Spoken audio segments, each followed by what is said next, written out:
प्रितीच्या भावान भयणो, आयज आमी आतांच जेजूची उतरां आयकल्यांत. शुभ वर्तमानाच्या पयल्या भागांत जेजू म्हणटा, हांव संवसारांत उजो घालूंक आयलां.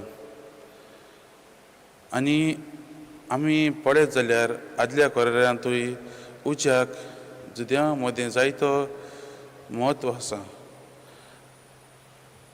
इस्रायलकारांनी देवाक पयलो उज्याच्या रुपांत पळयल्लो. उज्याच्या रुपांत आमी नव्या करारांतूय पळयतात, जेन्ना पवित्र आत्मो शिसांचेर उज्याच्या आंगठ्यान येतात.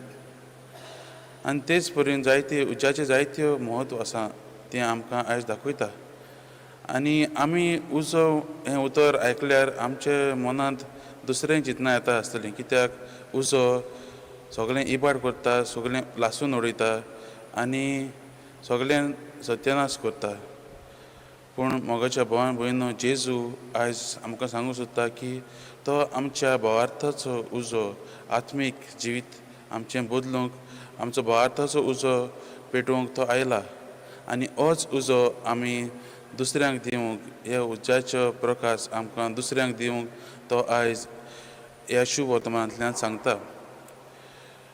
आमी जायते फावटी जेजूक शांतीचो कुंवर म्हूण वळखिला आनी पाचारताय बी. जेजू लागीं जायती शांती मेळटा, आमी जायते फावटी आमच्या दुसऱ्या भावा भयणांतल्यान मेळटा, आमच्या जिवितांत आमी अणभवतात.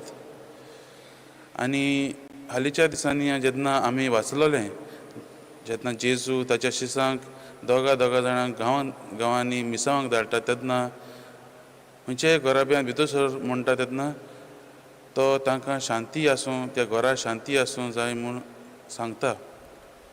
पूण आयच्या शुभ वर्तमानाच्या दुसऱ्या भागांत आमी पळयता जेजू म्हणटा, हांव ह्या पृथ्वीचेर शांती हाडूंक न्हय, पूण भेद घालूंक आयलां. मोगाच्या भावान भयणो, जेजूची हीं उतरां आयकून आमच्या जिवितांत आमी प्रश्न केला आसतलो, हीं आनी कसलीं उतरां काय म्हणून. जेजूक पळयल्यार आमी सदांच शांतीचो कुंवर म्हूण पळयला, आनी आयज जेजू हीं उतरां उलयता. आनी आमी बारीकसाणेन नियाळ करुया, जेजूची हीं उतरां आमकां लागतात काय? जेजू शांती इबाडूंक आयला काय? जेजू ह्या आयच्या शुभ वर्तमानांतल्यान आमकां सांगता की जेजूचे गूण, जेजूचे पाटलावदार जे आसात, जेजूचे शीश जे आसात, जे जेजूचे गूण पाळटात, बरेपण, खालतीकाय, भोगसणें, आदाराचें जिवीत, ल्हानविकायेचें जिवीत जे पाळटात, तांकां सदांच जे आमी पाळटा आसतना दुसऱ्यांक सदांच नाटकाय जातल्यो आनी ते परी अशें शांती वाडटली, अशें जेजू सांगूंक सोदता. मोगाच्या भावान भयणो, आमी आमच्या जिवितांत आमच्या कुटुंबानूच पळयात, जायते फावटी आमी जेन्ना बरें करतात तेन्ना आमचो भाव वा आमची भयण तांकां तें नाटकां येता आनी तीं आमचे लागीं झगडोंक लागतात. आमच्या शेजाऱ्यां मदीं, आमच्या इश्टा मित्रां मदीं जेन्ना आमी केन्ना कितें बरें करतात, बऱ्या मार्गान वतात, दुसऱ्यांक सदांच नाटकां येता. जेन्ना आमी बरें करता तेन्ना सैतान सदांच आमचे ही शांती विबाडूंक पयलो. तेंच आज जेजू सांगूंक सोदता. दर एक क्रिस्तांव जेजूचो पाटलावदार तो सर्गीचें राज परगट्टा आसतना जायते असले परिस्थिती फुडो करूंक आसतले म्हणून जेजू आयज आमकां सगळ्यांक शिटकायता.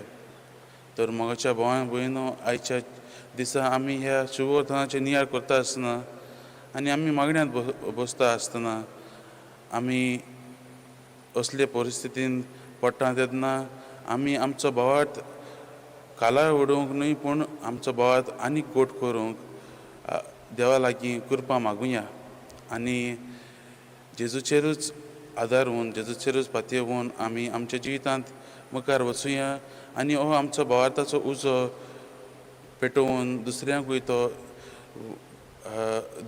तो दिवंक आमी वावरुया.